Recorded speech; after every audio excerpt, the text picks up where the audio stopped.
The Price is Right, 14 strategies to find the perfect price for your products. Hey, JR Fisher here. Thanks for clicking on this video. I'm going to make it worth your while. I'm going to give you 14 strategies that are really going to help you out when you're trying to price your products online. It's really important that you get the right price, and by the end of this video you'll have all these strategies so you know that you're going to be pricing things correctly. Now if you haven't done so far, make sure you subscribe. Hit that subscribe button down there, turn it from red to gray. That's the color it changes when you click it, and a bell will pop up. You want to ring the bell, turn on all bell notifications so you're notified each and every time I go live, or if I upload a video like this one right here. Okay. And I also have some links down below. There's a free course down there, you can grab it. $97 course. It's just click and learn. You'll want that because it won't be free forever, so go ahead and click it and get it. Okay, no credit card required. So pricing strategy is determined by a couple different things. It's determined by your audience. What is your audience willing to pay? That's part of your pricing strategy.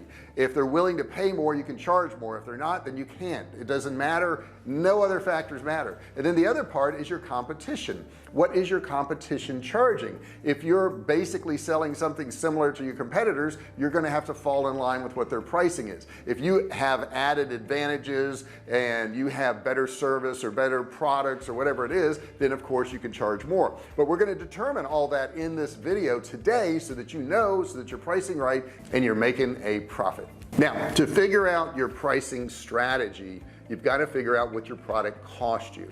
Now that is vastly different in two different scenarios. If you're just buying products from somebody, you know what your cost of the product is. You've got all your other added costs, which we'll talk about in just a minute. But if you're producing your own product, you've got a lot of different components to look at. You're going to have your cost of goods sold, your production time, you're going to have your packaging, you're going to have your promotional materials, you're going to have shipping, you're going to have utilities, you're going to have employees, you're going to have your long-term loan costs if you borrowed money. So there's a lot of factors to look at. And you've got to look at your customers. Once you've defined your market niche, what are they willing to spend versus how much do they have to spend? What is their income level? You should know this before you set your pricing. You've got to find your value proposition. We sell survival food. I own a survival food company called Survival K Food. You got to visit and check it out. But we're known for selling a super high quality, all natural, no preservatives, no chemicals, good canned meat. And since we're selling something like that, we can get a little bit higher price, but we try to keep the prices a little bit lower so that it's a super value. So that's our value proposition. Now there's 6 common pricing strategies in every business, and I want to go through each one with you and explain to you what it is. The first one is called cost plus markup, and basically it's the cost of your particular product plus the shipping and labor and all that stuff, and then we're going to add a percentage above that, maybe 20%, 30%, 35%. I like to have between 30 and 60% on any products I sell online. Sometimes I go below that, sometimes I go above that, so you've got to figure out what that sweet spot is.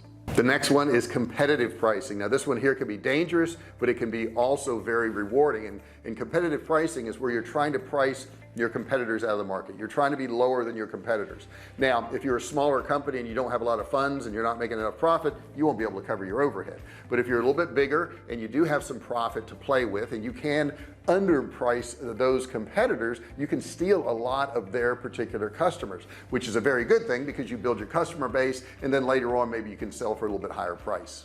The next one is value-based pricing. Now value-based pricing is based on perceived value of your product or your company. So Louis Vuitton sells purses. Louis Vuitton sells purses for thousands of dollars. If you go into a TJ Maxx or you go into a Ross or a Marshalls or something like that, you can buy a purse for $20 or $30. But there's this perceived value of a Louis Vuitton purse. It's this brand. Women can carry it around and other people know they spent thousands of dollars on a purse. And I think what's funny probably is most of those purses, they cost thousands of dollars. They don't have that amount of money in the purse. So what's the point? I don't understand why you would pay thousands of dollars for a purse and you know have $25 in it. But that's their way of pricing their product. Value-based pricing is really good if you've got a strong brand and a strong following. The next one we want to look at is price skimming. Price skimming policy basically is where you go out into the market and you charge the highest possible price you can, and as the market gets a little bit more saturated, you slowly lower your price. Another way that people do this though is price gouging. You don't ever want to do that. I saw this happen during the the world illness, I think I can say that on YouTube, and a lot of companies that sold survival foods that were competing with us started upping their prices just crazy amounts. We did not up our prices at all during the illness of the world, because we felt like people really needed the food and we wanted to get it out to the people, more so than just making a lot of money. And we're still around, and a lot of those companies are gone because they rip people off. Don't do that. The next one is penetration pricing and discount pricing. Now the point behind this is you're going to keep lowering your price to where you start taking everybody else's business. Okay, now a lot of companies have done this in the past. Uber did it in the beginning. You know, you could get an Uber for $4 or $5 to go all the way across town 15-20 miles. That was insane, but what it did is it got a lot of people hooked on Uber and they started upping their prices. So you know, you can do that to gain a market share, but you have to have a lot of money to be able to pull something like that off to build your base of customers. Next up is keystone pricing, and keystone pricing is where you just take the cost of your product and you double it. You have a keystone type of calculation. It could be triple, it could be quadruple, whatever you want it to be, but it's just a flat amount. Now I don't believe in doing this. I believe that if somebody buys a larger quantity, they ought to get a whole lot more discount. We do that a lot with our survival food. I also believe that some products, just because it costs you a certain amount of money, doesn't mean it's worth double that. I was in the automotive industry for many years, and I would watch a lot of my used car managers put ads in the paper, and they would put an ad in for a car, and I would say, how'd you determine the price? And they said, I added 20%. Well, that doesn't make any sense, because who's to say that the value of that car is right? You know, maybe we paid too much for that car. Maybe we got that car really cheap and you should mark it up 40 or 50%. Just because we own it for a certain price doesn't mean that the market thinks it's worth that price. So you can, it's really hard to do pricing models like this, but I do want to let you know about it. Now the next thing that comes about is MSRP, which is manufacturer's suggested retail price, and we have that on a lot of our products, but we also have MAP. MAP is minimum advertised price. So we have an MSRP and we have an MAP on our products because we have a lot of people selling our survival foods. So the way it works is MSRP is the top price. It's the top price, and you may want to show some discounts from that. MAP is when of our retailers decide they want to sell it and they want to sell it for a discount. They cannot go below minimum advertised price. So the price of the product may be $10, and we say that, you know, MSRP is $18, but you can't go below $14 if you're going to advertise it. And the reason we do that is we don't want to take a bigger company and let them, you know, sell something for $1 profit and everybody else can't afford to do that, and they wipe out everybody else in the market. So that's why we have an MAP and an MSRP. One more thing I want to talk about is dynamic pricing, where your prices go up and down based on what the market is doing. And you see this a lot with gas prices. Your gas prices for your car go up and down constantly. You never know what you're going to pay for gas, but usually in the market, if you're selling products online or you're selling services online, I don't think I would drastically up and down my price a lot. I think it's very confusing to the consumer, but it is something that's out there and a lot of people do use it. The next up is multiple pricing.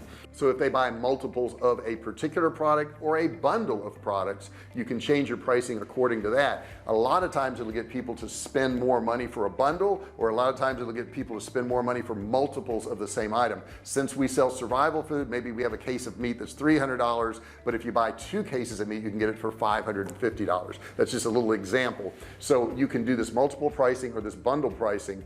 Maybe bundle pricing would be, you know, we would sell them some freeze-dried food, some canned meat, and a tent, and all 3 of those would go together, and they would be cheaper than if you bought each one individually. And the last one is loss leading pricing. Loss leading pricing is where you put a product out there for a really low price, maybe even below your own cost, to gain the customer. Now we've done that in the past where we'll sell something for less than what it cost us to actually make that product, but we do that because we know we add somebody to our list, and we're going to do email marketing, we're going to market to them, and we know the average customer value over a lifetime is going to be X number of dollars, and we'll get that money back. So it's a way of building our list. There's also psychological pricing. There was a study done at MIT Chicago, and they had some women's clothing, and they put it on sale for $34, $39, and $44. Which price do you think sold more? Put it in the comments below if you think you know what it is. I got to tell you, right? It's in the video. I got to tell you, it was $39.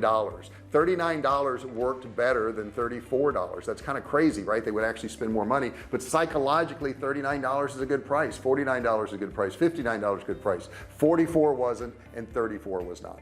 Let's take a quick look at Netflix pricing over a period of time so you can see how all this works out. Okay, so I've got a screen here and it shows what Netflix was charging, basic, standard, and premium.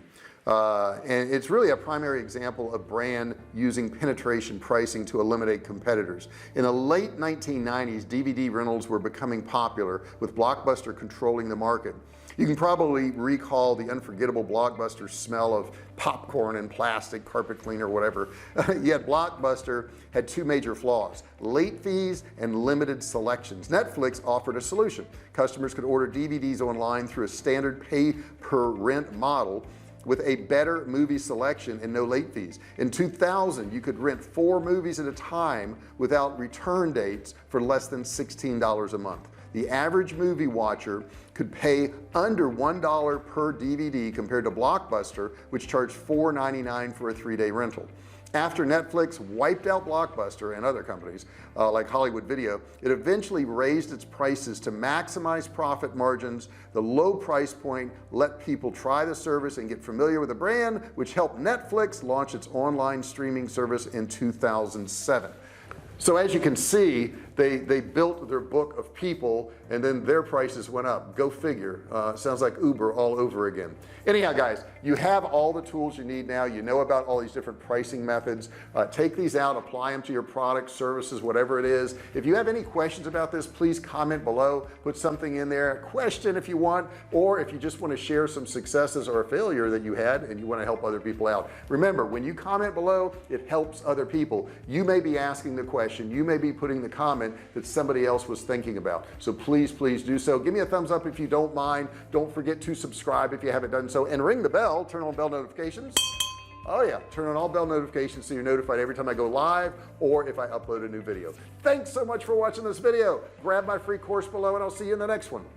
Hey, thanks for watching my video. Don't forget to subscribe to my channel and click that little bell right there so you can be notified every time I do a new video. Also, click on one of those videos there. Keep watching on my channel.